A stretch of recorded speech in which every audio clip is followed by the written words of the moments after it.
Bismillahirrahmanirrahim. Assalamualaikum warahmatullahi wabarakatuh. Al-Fatiha ila ruhi sayyidina habibina wa syafi'ina rasulillah sayyidina Muhammad ibn Abdullah sallallahu alaihi wa ala alihi wa ashabihi wa azwajihi wa dhurriyyatihi.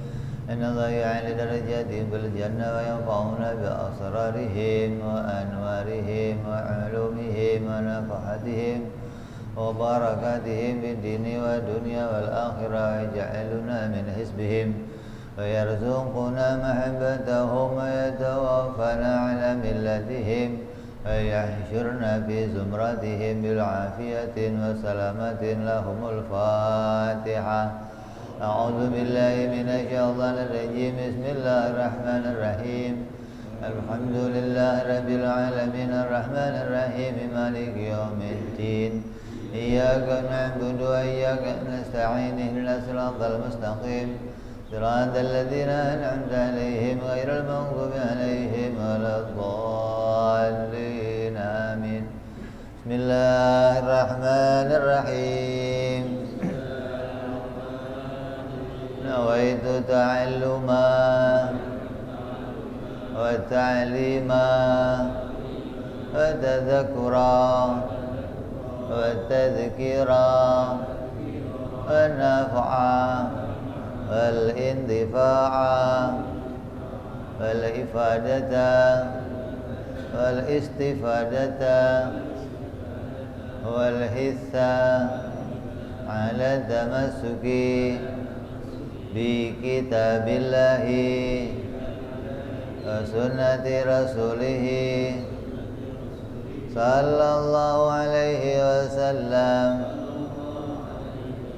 والدعاء إلى الهدى والدلالة على الخير ابتغاء مرضاته وقربه وثوابه وحسن الخاتمة مع اللطف والعافية وصلاح العاقبة.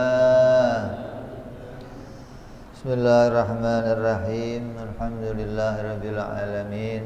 الصلاة والسلام على أشرف الأنبياء والمرسلين Sayyidina wa habibina wa syafi'ina wa maulana Muhammadin wa ala alihi wa sahbihi ajma'in, amma ba'du.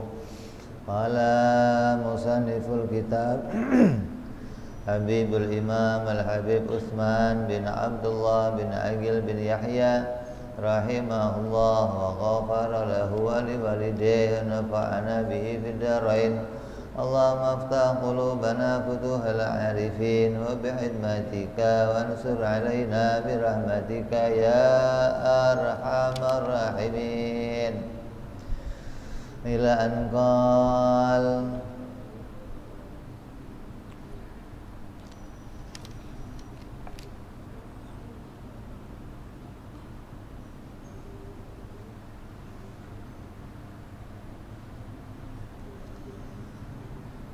sampai pada bab yang kedua di dalam kitab Risalah Sani. Itu dijelaskan bahwa belajar ilmu tauhid itu ada di dalam 3 bab. Ngaji tauhid itu hanya dalam 3 bab. Bab pertama pembahasan tentang pengenalan sifat, dan itu sudah kita lewati. Sifat wujud itu apa, sifat qidam itu apa, sifat baqa itu apa, mukhalafah. Satu persatu sifat kita kenali. Terus sifat wujud daripada hukumnya juga kita bicarakan. Wajib itu apa, mustahil itu apa, jaiz itu apa. Kita jelaskan satu persatu hingga sifat yang mustahil. Allah mustahil tiada, Allah mustahil berawal, Allah mustahil berakhir, Allah mustahil bisu, Allah mustahil tuli, terus selesai. Satu persatu sifat sudah kita bicarakan. Hingga yang jaiz perbuatan Allah itu hanya satu, yaitu menciptakan sesuatu atau meniadakan sesuatu. Semua lengkap. Itu bab pertama, yaitu mengenali sifat-sifat Allah satu persatu. Setelah bab itu selesai, kita bicara tentang wajib, mustahil, jaiz bagi Allah. Sifat Allah sudah kita bicarakan, jumlahnya 20 sifat yang wajib, 20 sifat yang mustahil, dan satu perkara yang jaiz bagi Allah Subhanahu wa ta'ala. Maka seluruhnya berjumlah 41 akidah yang berkaitan sama la ilaha illallah. Setelah bab pertama selesai, pengenalan sifat selesai, pengenalan hukum wajib, mustahil, jaiz selesai, masuk bab kedua. Apa itu? Bagaimana seluruh sifat-sifat yang sudah kita pelajari bisa masuk ke dalam la ilaha illallah. Kalimat la ilaha illallah itu berisi sifat-sifat Allah yang 41. Semua sifat-sifat itu masuk ke dalam kalimat la ilaha illallah. Jadi kandungan la ilaha illallah itu ya 41 sifat yang sudah kita bicarakan. 20 yang wajib, 20 yang mustahil, 1 yang jaiz. Caranya bagaimana? Memasukkan 41 itu ke dalam la ilaha illallah. Ini bab kedua. Jadi tugas kita yang kedua, sebagaimana yang dituntun oleh Habib Utsman bin Abdullah bin Aqil bin Yahya, adalah merangkai seluruh sifat-sifat itu, kita rangkai menjadi kalimat la ilaha illallah. Jadi gambarannya kalau bab pertama itu membongkar atau membedah isinya la ilaha illallah, bab kedua merangkai kembali menjadi la ilaha illallah. Artinya setiap kita mengucapkan kalimat la ilaha illallah, hati kita hadir, bisa menghadirkan makna dari sifat-sifat Allah di dalam kalimat tersebut. Kalau kita mengucapkan kalimat tersebut tapi sifat-sifat Allah yang 41 tidak hadir di dalamnya, berarti ucapan kita gak punya kandungan apa-apa. Zikir itu berbeda dengan membaca Al-Quran. Kalau membaca Al-Quran cukup dibaca kalimatnya terus mendapatkan pahala. Karena kalimat-kalimat Al-Quran, huruf-huruf Al-Quran, ayat-ayat Al-Quran itu dengan membacanya saja, cukup dibaca saja mendapatkan pahala dari Allah Subhanahu wa ta'ala. Beda dengan zikir. Kalau zikir, setiap kita mau mengucapkannya, hatinya harus mengandung maknanya.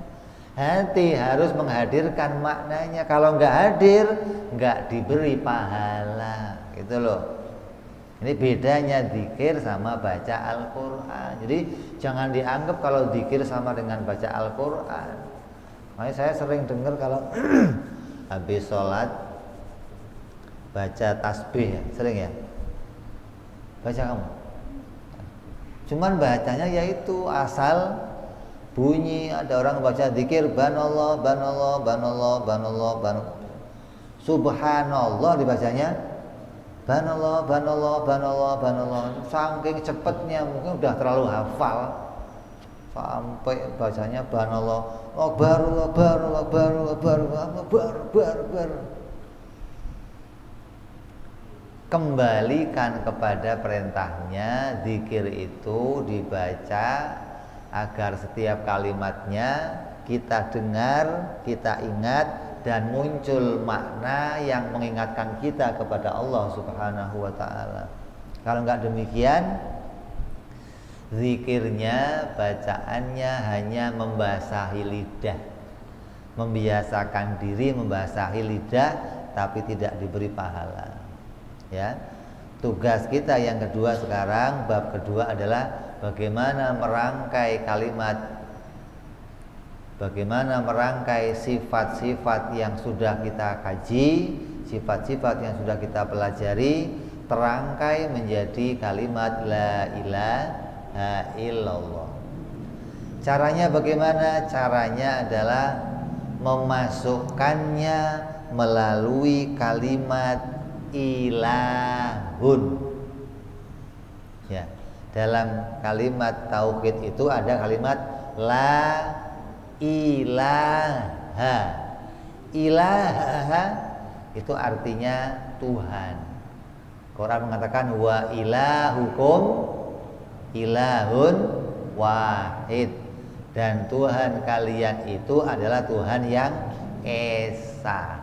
Berarti kalimat ilahun itu artinya diterjemahkan dengan pengertian Tuhan. Ya ilahi, kita sering mohon kan? Enggak cuma ngomong Allah, sahabat, kadang ngomong ya Rabbi. Jadi ilahi itu adalah Tuhan. Dari kalimat itulah nanti seluruh sifat-sifat Allah akan kita masukkan ke dalam la ilaha illallah. Coba sekarang kita mau mencari pengertian Tuhan. Ilahun, apa pengertiannya ilah? Apa pengertiannya Tuhan? Tuhan secara syar'i, secara istilah itu diartikan zat yang disembah, zat yang berhak untuk disembah, itu namanya Tuhan. Nah, kalau selainnya Tuhan tidak berhak untuk disembah. Makanya kata Nabi, andai manusia atau seorang makhluk boleh menyembah makhluk, maka sudah aku perintahkan para istri untuk menyembah suami-suaminya. Berarti menyembah itu hanya boleh kepada Tuhan, enggak boleh kepada selain Tuhan. Jadi Tuhan secara syar'i diartikan zat yang berhak untuk disembah. Al-ma'bud bil haq, itu pengertian Tuhan menurut syariat. Kalau pengertiannya demikian, maka pengertian ini belum sampai pada tujuannya.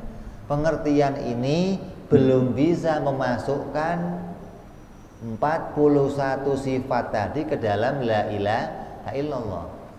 Maka untuk memasukkan kalimat itu, caranya adalah harus diberikan definisi menurut para ahli tauhid. Apa definisi Tuhan menurut ahli tauhid? Definisi Tuhan menurut ahli tauhid sebagaimana dijelaskan oleh Habib Utsman bin Yahya adalah al-istighna'ul ilah an kulli ma siwah wa iftiqaru kullu ma adahu ilaihi. Tuhan diberikan definisi atau pengertian istighna'ul ilah an kulli ma siwah waftiqaru kullu ma adahu ilaih. Artinya zat yang tidak butuh kepada segala sesuatu dan segala sesuatu yang lain butuh kepada dia. Nyambung kan nih? Tuhan diberikan definisi oleh Habib Utsman, oleh para ahli tauhid dengan dua definisi. Yang pertama, Tuhan itu adalah zat yang tidak butuh kepada segala sesuatu. Apapun juga tidak dibutuhkan oleh dia. Dan segala sesuatu semuanya membutuhkan dia, butuh kepada Allah. Dua definisi. Dari dua definisi inilah nanti seluruh sifat-sifat yang 41 akan kita masukkan. Hingga setiap kita mengucapkan kalimat la ilaha illallah, maka akan teringat sifat-sifat itu ada di dalam kalimat ilahun. Fungsinya apa? Agar kamu jangan terjebak sebagaimana pahamnya orang-orang yang bodoh, yang nggak ngaji tauhid. Ada orang-orang yang nggak ngaji tauhid terus membuat keputusan. Kalau ada orang mati, ada orang yang mau mati, dia sedang nazak. Nazak itu menunggu kematiannya, terus diperintahkan kita untuk mentalkin, ya, la ilaha illallah, ditalkin sampai nanti dia bisa mengucapkan mengikuti kita dan dia mati dengan kalimat yang mulia. Tapi kata mereka, hati-hati, kalau mentalkin jangan panjang-panjang, cukup Allah, Allah, Allah. Kenapa? Kalau mentalkinnya la ilaha illallah, terus dia nggak bisa selesai mengucapkannya, hanya sampai la ilaha, mati, nanti matinya kafir dia. Wah, berapi dong kalau begitu. Bahaya kalau begitu dong. Ada orang ditalkin, talkinnya belum selesai, orangnya mati, malah matinya jadi kafir. Kenapa? Karena kalimat la ilaha itu artinya tidak ada Tuhan. Orang yang ngomong tidak ada Tuhan, hukumnya kafir. Ini pengertian yang seperti ini pengertian yang keliru, yang salah. Jangan sampai kita mengikuti pendapat yang seperti itu. Kenapa? Kalau setiap orang yang mengucapkan la ilaha itu dianggap orang kafir, terus orang yang mengucapkan illallah dianggap orang yang beriman, berarti setiap hari kamu itu keluar masuk Islam. La ilaha kafir, illallah muslim. La ilaha kafir, illallah muslim. La ilaha kafir, illallah muslim. Orang yang keyakinannya seperti itu, kata ulama, yajri fi qalbihi ahkamul murtad. Orang yang cara mengartikan la ilaha illallah seperti itu, maka berjalan dalam hatinya dia dihukumi orang yang murtad. Kenapa? Keluar masuk bolak-balik agama Islam. Jadi harusnya bagaimana? Harusnya ketika kamu mengucapkan la ilaha itu enggak kafir, karena kamu enggak meniadakan Tuhannya Allah. Ini fungsinya kamu ngaji, gitu loh. Jadi setiap kamu mengucapkan la ilaha, kamu beriman, bukan kafir, bukan. Kenapa? Karena artinya jangan diartikan tidak ada Tuhan. Tapi artinya tidak mungkin ada Tuhan yang lain, begitu. Kalau di hati kamu sudah mengatakan tidak mungkin ada Tuhan yang lain, sudah meyakini ada Tuhan. Tapi kalau hanya mengatakan tidak ada Tuhan, itu bahaya. Jadi kamu harus tahu cara mengartikan kalimat tersebut dengan benar, hingga setiap kamu ucapkan kalimat tersebut tidak membawa kamu pada kesalahan. Ini fungsinya ngaji, hingga kalimat tersebut harus mengandung sifat-sifat ketuhanan. Tidak ada Tuhan yang lain. Nah, Tuhan itu apa? Tuhan itu zat yang tidak butuh kepada segala sesuatu, dan segala sesuatu butuh kepada Dia. Nah, coba kita praktekkan. Kalimat Tuhan kita ambil, kita ganti definisi Tuhan menurut ilmu tauhid. Akan jadi bunyinya kalimat itu berbunyi la mustaghniyan an kulli ma siwah wa muftaqirun kullu ma adahu ilaihi. Tidak mungkin ada zat lain yang bersifat yang tidak butuh kepada segala sesuatu, dan segala sesuatu butuh kepada Dia kecuali hanya Allah.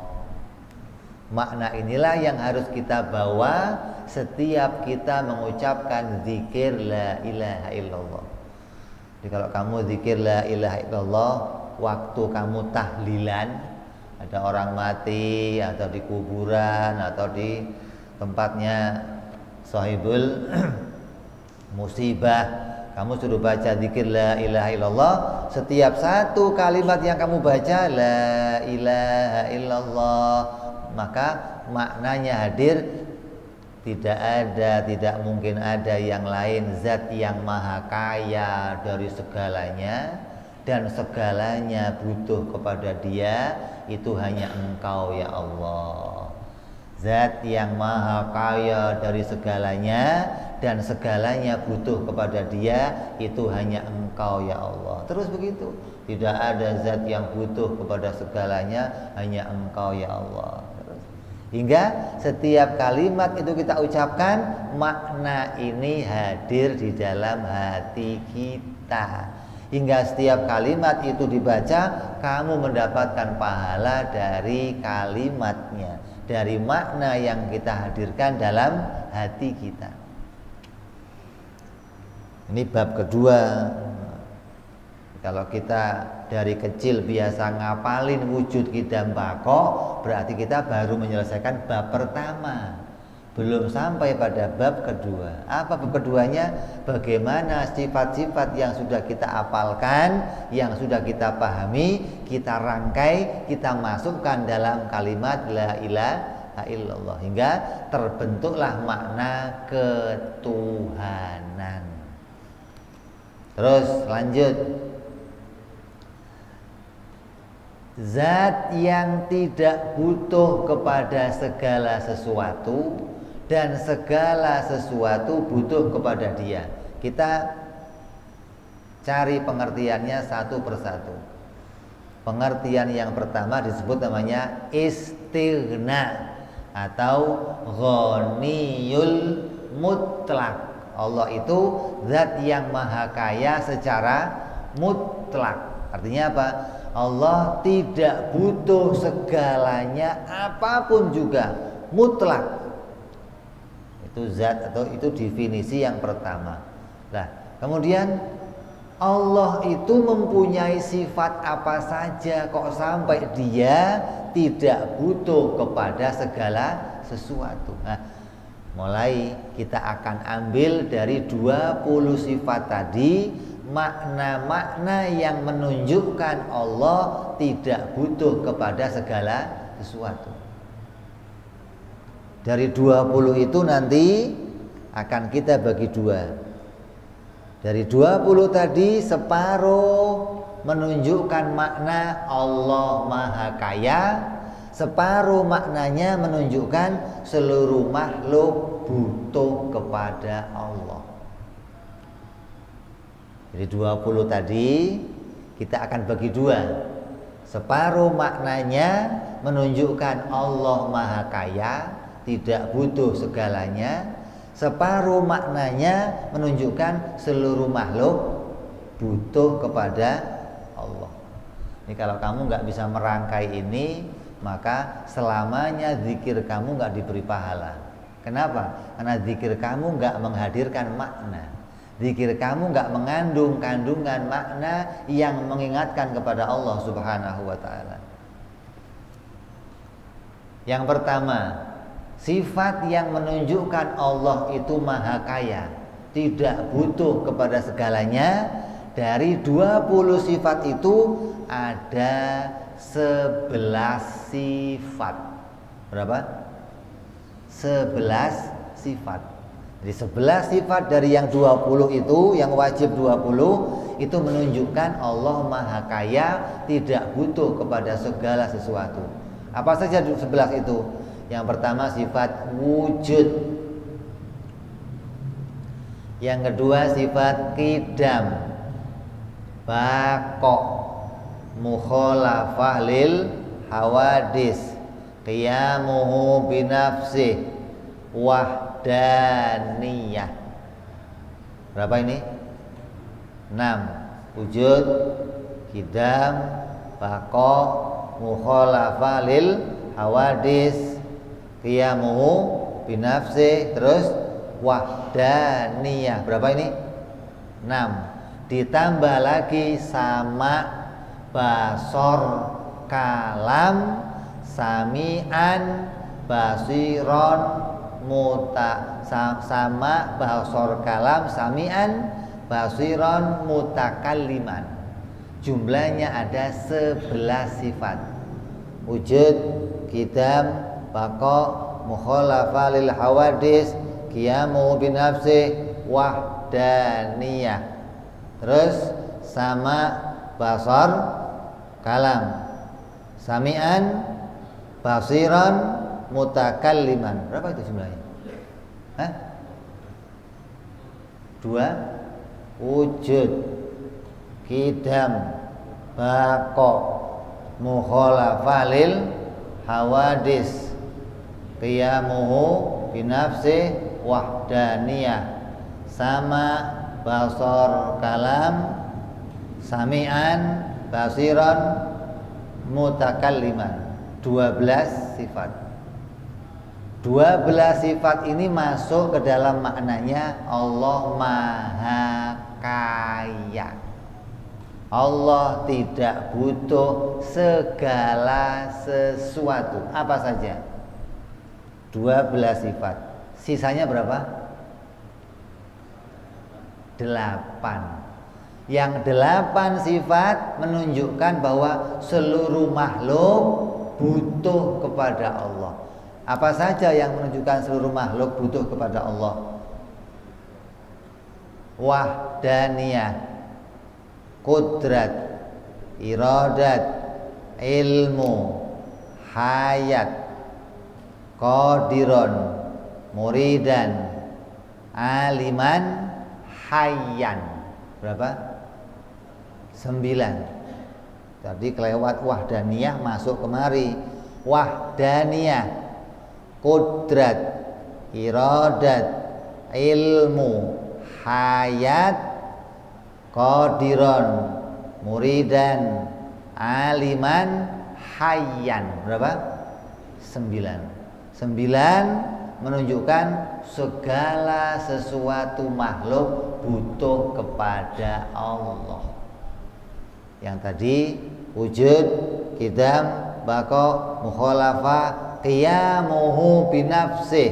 Terus sama, basar, kalam, sami'an, basiran, mutakalliman. 11 ditambah 9 jumlahnya 20.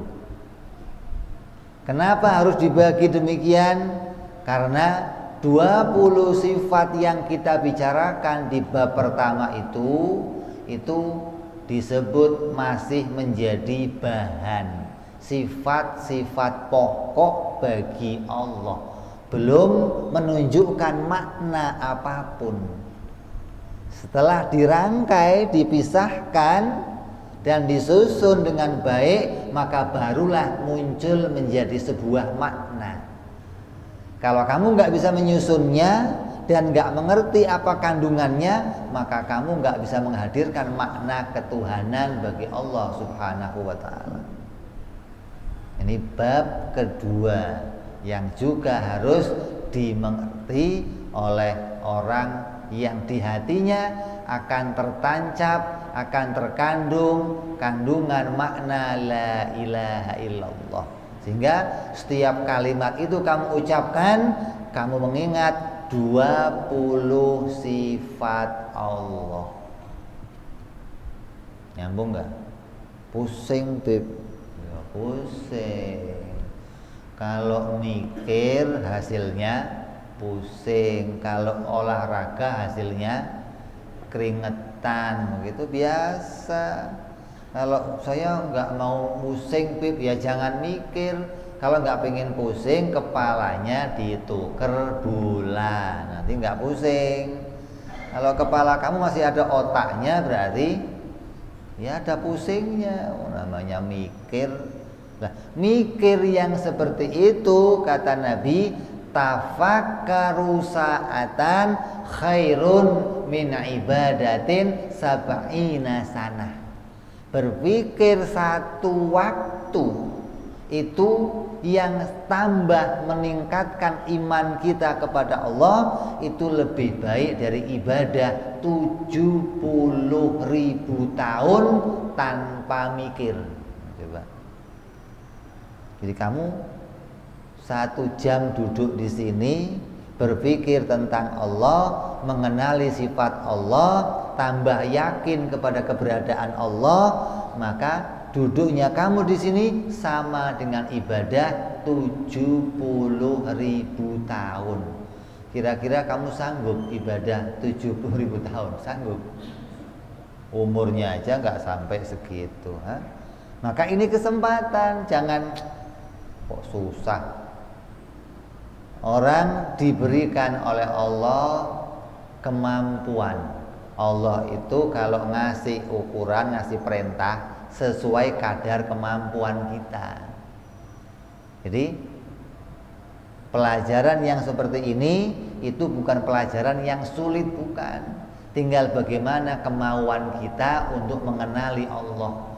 Kalau kita hanya mau kenal Allah pakai namanya saja, ya nggak usah pakai mikir.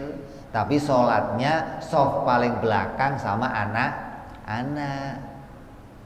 Yang kenalnya Allah cuman namanya, nggak kenal Allah siapa, nggak kenal apa itu Tuhan, nggak kenal apa yang jadi hak-haknya Allah. Maka keberadaan keagamaan kita, ibadah kita tidak akan dinilai sebagaimana orang yang mengenal Allah dengan benar.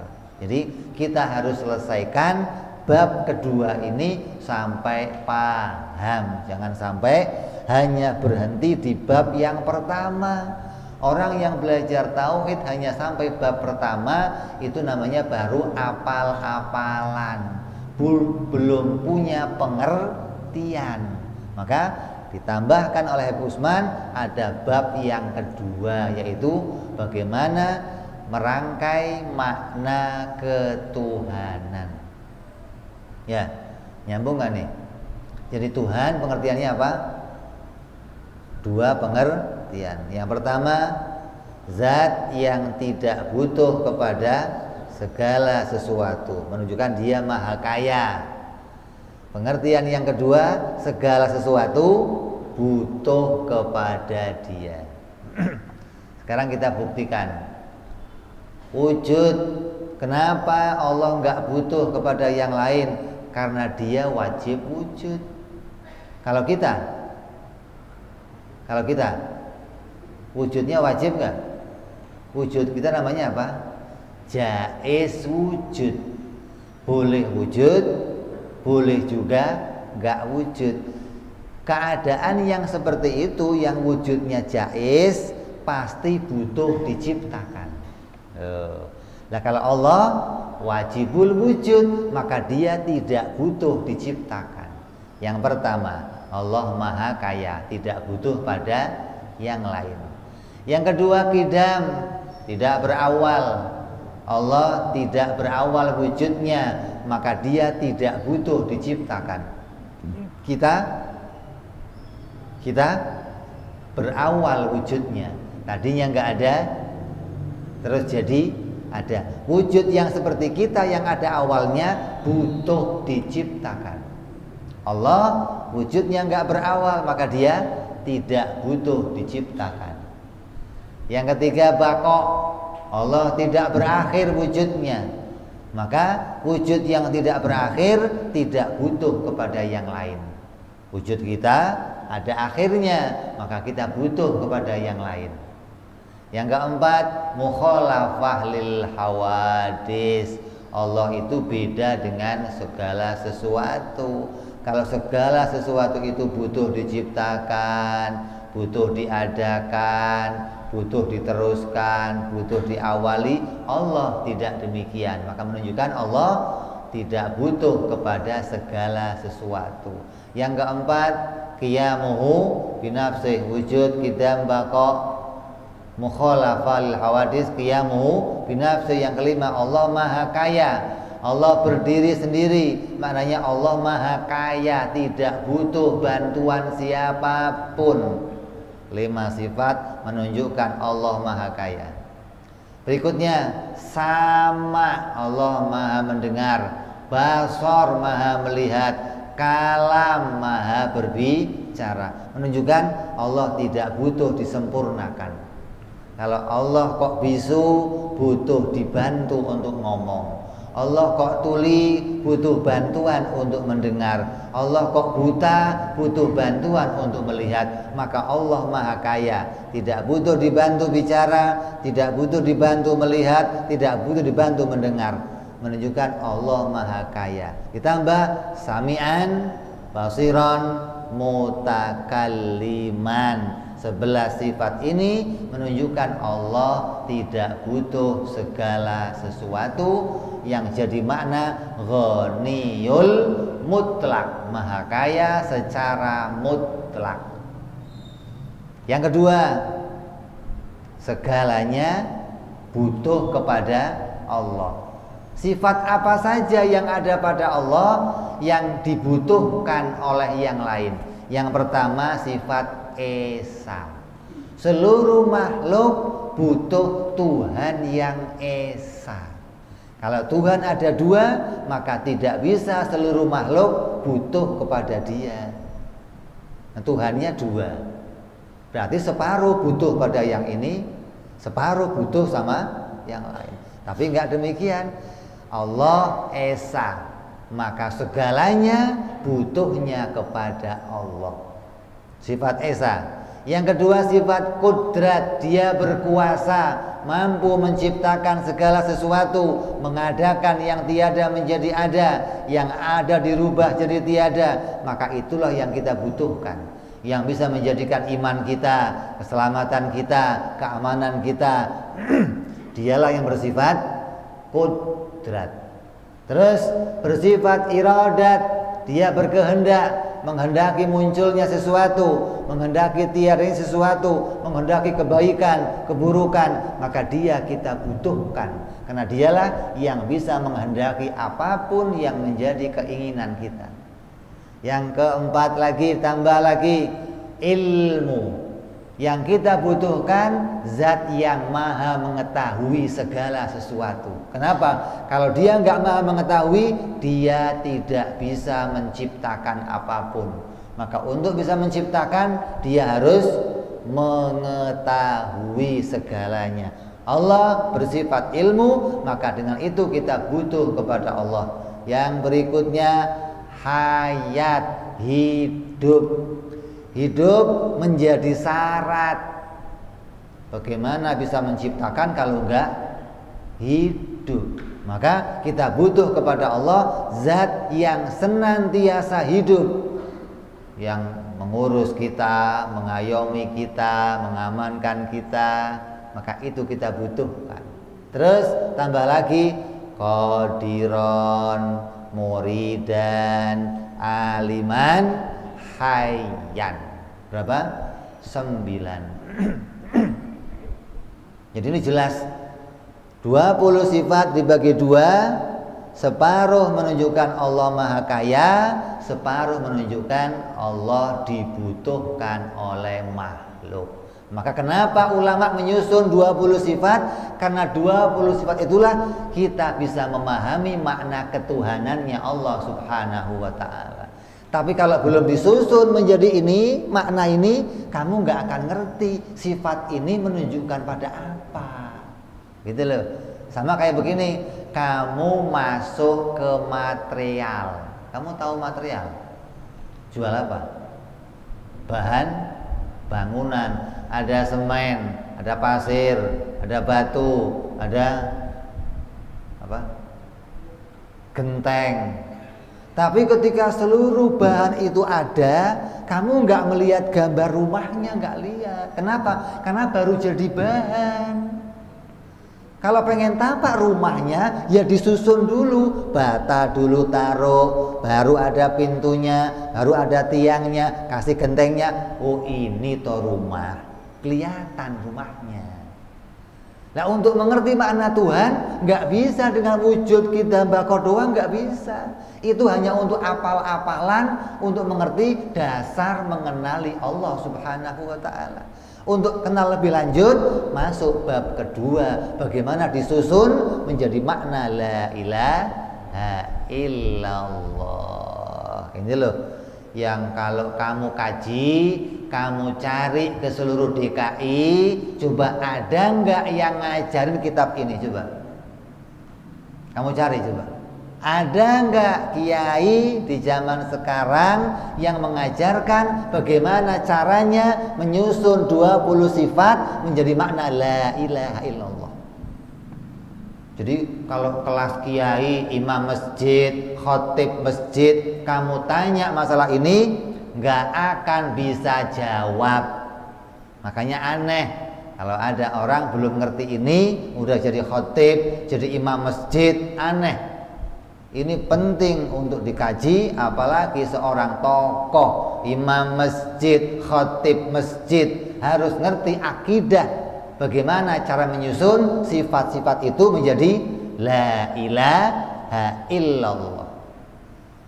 Nah, kalau kita mau apa namanya, sekarang ada sertifikasi ulama. Gimana sih mensertifikasi ulama? Ya ini, kalau ulama kok belum ngerti ini, ya suruh belajar TK lagi, suruh ngaji lagi, alif bakta lagi gitu. Kenapa? Karena ulama bukan hanya hafal hadis sampaikan, hafal ayat sampaikan, bukan, tapi bisa sampai kepada menunjukkan ini loh makna ketuhanannya Allah, ini loh sifat kuasanya Allah, ini loh sifat Rahman Rahimnya Allah. Kenapa? Dari itulah kita senantiasa bisa sampai kepada mengerti ketuhanannya Allah Subhanahu wa ta'ala. Kalau kita mau kembalikan kepada dasarnya, kitab ini disusun untuk mengantarkan kita memahami bagaimana kita menjadi muslim sejati, mukmin sejati, bukan muslim KTP, bukan imannya hanya di KTP, tapi secara hakiki kita sampai pada mana iman kepada Allah Subhanahu wa ta'ala, yang bukan kira-kira, bukan katanya, tapi langsung menemukan sifat-sifat itu secara nyata, bahwa wajib Allah bersifat dengan semua sifat-sifat tersebut. Bab kedua, kalau kurang jelas kita akan ulang perjumpaan yang akan datang. Kenapa? Karena nanti bab ketiga apa bab ketiganya? Bagaimana cara berzikir yang benar hingga hati kita bisa mengingat maknanya 20 sifat itu ketika mengucapkan la ilaha illallah. Itu bab ketiga. Kalau kamu sudah tahu bahan bangunan, kamu sudah menyusun sebuah rumah, udah jadi, batu kali ditata, bata ditata, jendela ditata, atap ditata, genteng, sudah jadi rumah, tinggal diapain? Dipakai. Ngapain lagi? Mau dijual, dasar otak kontraktor begitu. Kalau sudah jadi tinggal dipakai. Kalau kamu sudah ngerti maknanya la ilaha illallah, tinggal praktek. Bagaimana setiap kamu zikir, makna itu hadir. Maka setelah ini babnya akan bahas bagaimana menghadirkan makna-makna itu. Hingga kalau ditanya, apa sih artinya la ilaha illallah? Artinya apa? Tidak ada Tuhan selain itu. Kalau kamu baru masuk Islam, begitu ngertiinnya. Kalau kamu sudah ngaji ini, nggak boleh begitu lagi ngertiinnya. Harus dihadirkan makna-makna yang terkandung di dalamnya. Apa maknanya la ilaha illallah? Tidak ada zat yang maha kaya dari yang lain, dan yang lain butuh kepada dia, itu hanya Allah. Itu makna kandungannya. Kalau diartikannya tidak ada Tuhan kecuali Allah, itu kamu baru masuk Islam, belum pernah ngaji tauhid, belum bab 1 acan, apalagi bab ketiga. Kita sudah naik bab 1, alhamdulillah sudah selesai mengerti sifat-sifat Allah satu per satu. Yang kedua, bagaimana menyusun semua sifat itu masuk ke dalam la ilaha illallah. Mudah-mudahan sudah selesai, bisa dipahami. Tinggal masuk bab ketiga, bagaimana mempraktekkan setiap zikir kalimat itu, tasbih kita putar, hati kita menghadirkan makna-makna la ilaha illallah, menghadirkan sifat-sifat Allah dalam hati kita, hingga setiap bacaan kita diberikan pahala oleh Allah. Jadi kebiasaan yang lama harus dirubah, ditinggal. Emang biasanya gimana, Bib? Biasanya kalau zikir la ilaha illallah, matanya merem, gedek-gedek, la ilaha illallah, la ilaha. Ada begitu? Apa itu zikir, apa itu? Boleh nggak, Beb? Ya boleh aja. Mau jingklak-jingklak juga kamu boleh bacanya, tapi maknanya harus hadir. Bukan yang difokuskan badannya ke sono kemari, tapi maknanya tripping aja, kamu sono gedek begitu, sama aja. Banyak ahli thariqah mengajarkan kita zikir la ilaha illallah dengan cara la illallah, la illallah. Boleh, boleh, nggak apa-apa, nggak ada masalah. Itu cara yang diajarkan tiap thariqah masing-masing. Tapi intinya bukan kepada gerakan badannya. Intinya kepada makna yang hadir ke dalam hati kamu. Ini yang mau kita tuju. Hingga jangan lagi kita ulangi cara-cara yang lama, tapi kita sempurnakan. Boleh masih pakai cara itu, tapi sempurnakan dengan apa? Menghadirkan makna dalam hati kita. Setiap zikir kalimat itu kita ucapkan. Hingga apa? Makna ini akan mendarah daging kepada kita. Apa itu mendarah daging? Mendarah daging itu setiap kita zikir, hatinya connect. Setiap hatinya connect, mulutnya langsung bunyi la ilaha illallah. Namanya mendarah daging. Darah itu digambarkan sebagai hati, daging digambarkan sebagai lidah. Kalau lidahnya bunyi, hatinya connect. Kalau hatinya lagi connect kepada Allah, ingat lisannya langsung bunyi. Itu namanya dua-duanya sinkron. Kalau kita gimana? Hah? Mulutnya kemana, hatinya kemana? Nyambung. Nyambungnya di mana? Itu yang begitu. Apalagi kalau sudah tahlilan di rumahnya orang. Orangnya kaya, berkatnya kelihatan lagi. Oh, la ilaha illallah, la ilaha illallah, la ilaha. Berkat kapan keluarnya? Sama sekali kamu nggak bakal hadir, maknanya nggak bakal. Kenapa? Lah ngerti aja enggak. Apa yang mau dihadirkan di hati kamu? Dzikir Allah, Allah, Allah, Allah. Apa? Boleh nggak, Beb? Boleh. Latihan zikir. Latihan membiasakan mulutnya zikir. Itu mah anak kecil juga bisa yang begitu. Tapi kamu diajak bukan hanya latihan lisannya, tapi melatih hati kamu connect kepada Allah. Hati kamu connect menghadirkan makna ketuhanannya Allah Subhanahu wa ta'ala.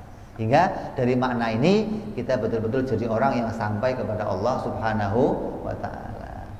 Sudah isya belum? Belum? Hah?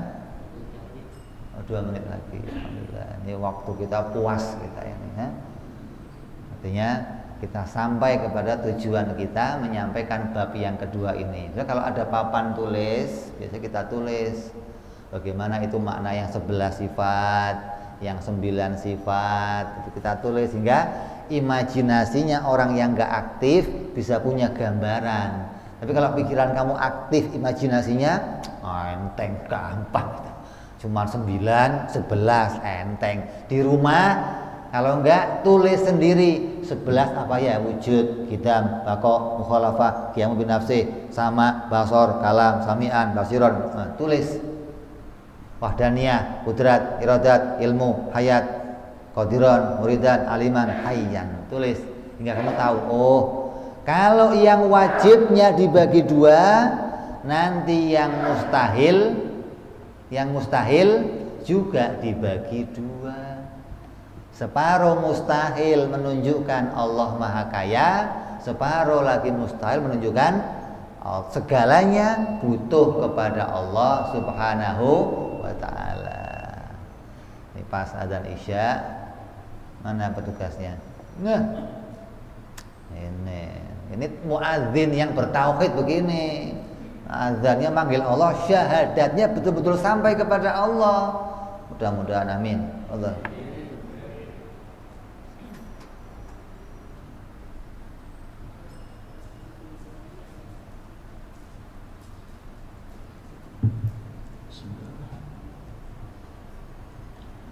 Allahu Akbar, Allahu Akbar,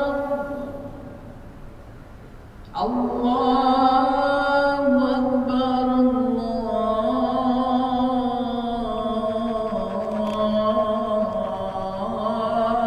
Allahu Akbar, Allahu Akbar, Allahu Akbar. Asyhadu an la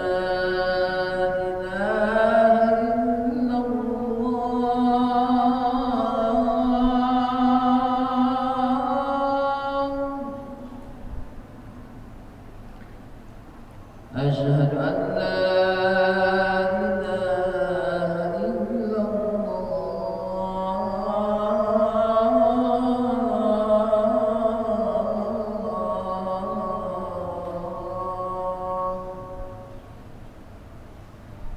أشهد أن محمدا رسول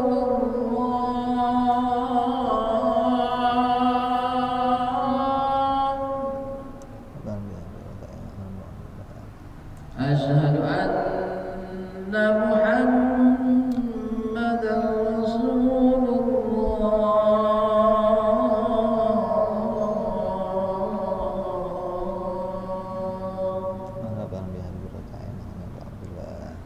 حي على الصلاة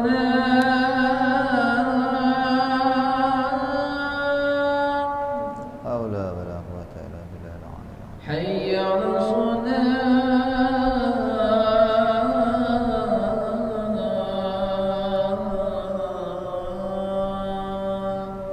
حول ولا قوة إلا بالله العلي العظيم. حي على الفلاح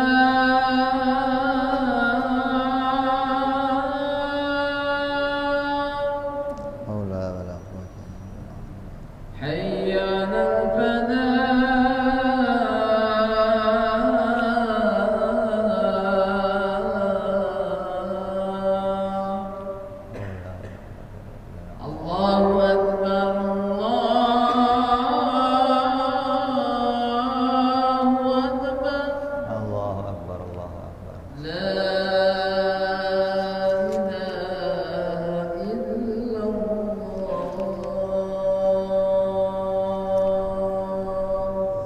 ilaha illallah Muhammadur Rasulullah sallallahu alaihi wa ala alihi wasallam. Allahumma rabb hadhihi ad-du'ati tamma salatil qaimati sayyidina Muhammadul wasilatu wal fadilah wa isyarafa wa darajatul aliyah rafi'u badal maqam al-mahmud alladhi wa'ada ya arhamar rahimin. Rabbi ighfir li wa li walidi ya Rabbi ighfir li wa li walidi ya Rabbi ighfir li wa li walidi ya Allah.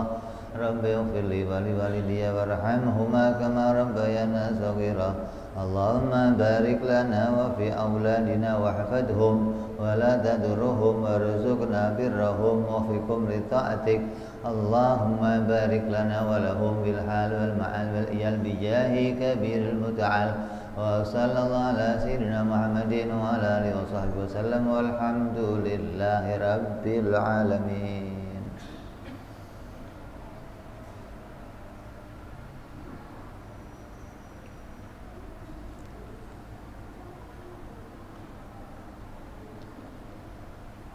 Lanjut kepada catatan penting dari Habib Utsman bin Yahya.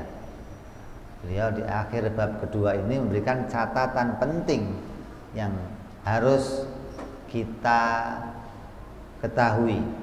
Jangan sampai kita terlewat dari catatan penting yang disampaikan beliau.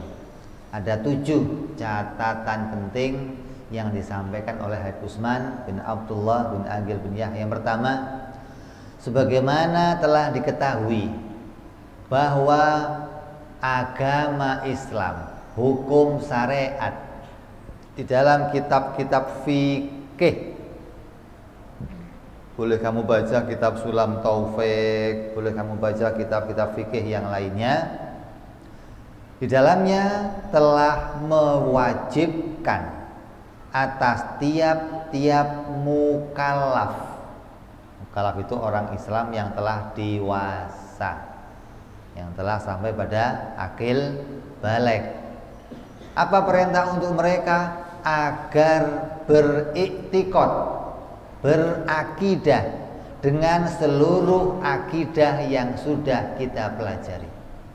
Syariat mewajibkan kepada setiap orang yang mukallaf untuk mengerti kepada akidah yang sudah kita pelajari, yang biasa disebut dengan aqidatul khamsin, akidah yang 50. Itu perintah syariat agar kita mengetahui hal tersebut. Maka sebenarnya lah bahwasannya tidak ada i'tiqad yang benar selain i'tiqad tersebut. Tidak ada pelajaran akidah yang mengantarkan kepada kebenaran selain akidah yang diajarkan Ahlus Sunnah wal Jamaah. Maka kamu harus tahu akidah tersebut hingga sampai kamu kepada mengenali Allah secara sebenarnya, mengenali Allah beserta sifat-sifatnya, mengenali Allah beserta akidah-akidahnya. Kenal Allah bukan cuma namanya, bukan. Kalau cuma namanya anak kecil juga tahu. Tapi perintah agama enggak demikian. Mana perintahnya, Bib? Quran memerintahkan fa'lam annahu la ilaha illallah. Allah katakan fa'lam. Allah enggak katakan hafalkanlah, bacalah, dengarkanlah. Tapi Allah katakan ketahuilah, menunjukkan kamu enggak boleh cuman membaca, kamu enggak boleh cuman menghafalkan, kamu enggak boleh cuman mendengarkan dari perkataannya orang lain. Tapi kamu harus sampai pada mengetahui seluruh sifat-sifat Allah pada bab pertama dan tahu pada bab keduanya bagaimana merangkainya menjadi la ilaha illallah. Itu perintahnya agama. Sehingga jangan sampai kita meninggalkan apa yang diperintahkan oleh agama terus menganggap enggak penting ngaji tauhid. Udah ngaji saya dari dulu, dari kecil saya udah ngaji tauhid, udah nggak usah ngaji lagi. Dari kecil kita ngaji tauhid, tapi bukan mengerti maknanya, tapi menghafalkan sifat-sifatnya. Maka hari ini kita ngaji sampai kepada apa yang Allah perintahkan, yaitu mengerti makna kandungan la ilaha illallah. Itu pesan penting yang pertama, bahwa ngaji ilmu ini hukumnya wajib. Mau dia ustadz, mau dia ulama, mau dia orang awam, mau dia laki-laki, mau dia perempuan, mau dia tua, mau dia muda, wajib ngaji ilmu ini. Kalau nggak ngaji gimana hukumnya? Nah ini, kalau nggak ngaji ilmu ini, ulama berbeda pendapat. Satu pendapat yang paling ringan mengatakan dosa besar. Pendapat yang paling ringan.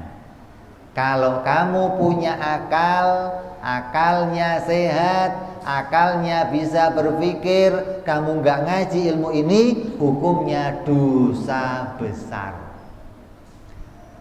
Ulama yang lain diantaranya Imam As-Sanusi, Imam Al-Haramain, beliau mengatakan siapa yang nggak ngaji ilmu ini, hukumnya kafir di akhirat.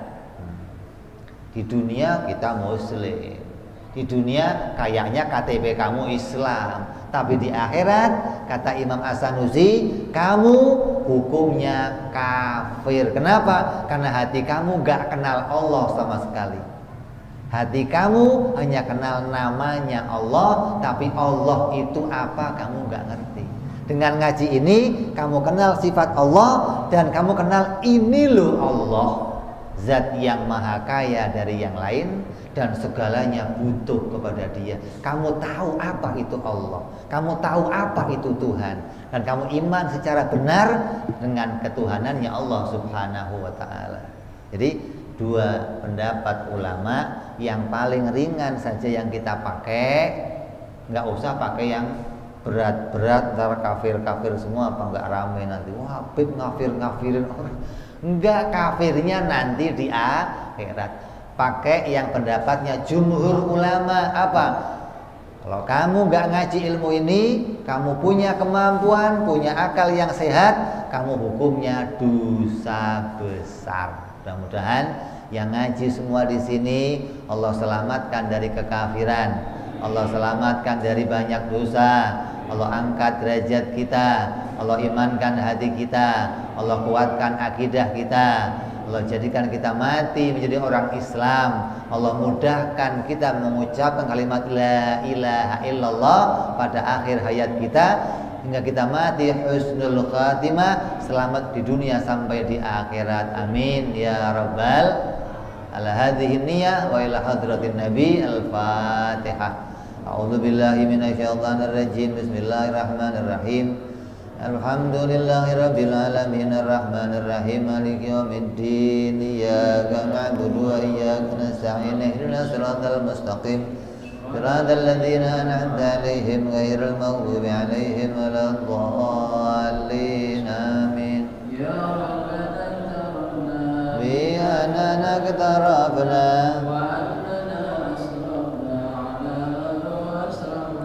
وتب علينا توبة تغسل واستر لنا عوراتي وآمن رواتي واغفر لوالدينا والآل والإخوان وسائر الحلان وكل ذي محبة والمسلمين أجمع آمين ربي اسمع فضلا لا باكتساب منا بالمصطفى رسولين صلى وسلم ربي عليه عد الحب عدد طغز سحبي والحمد للإله بني والدناء سبحان ربك رب العزة أما يصفون وسلام على المرسلين Alhamdulillahirabbil alamin. Assalamualaikum warahmatullahi wabarakatuh.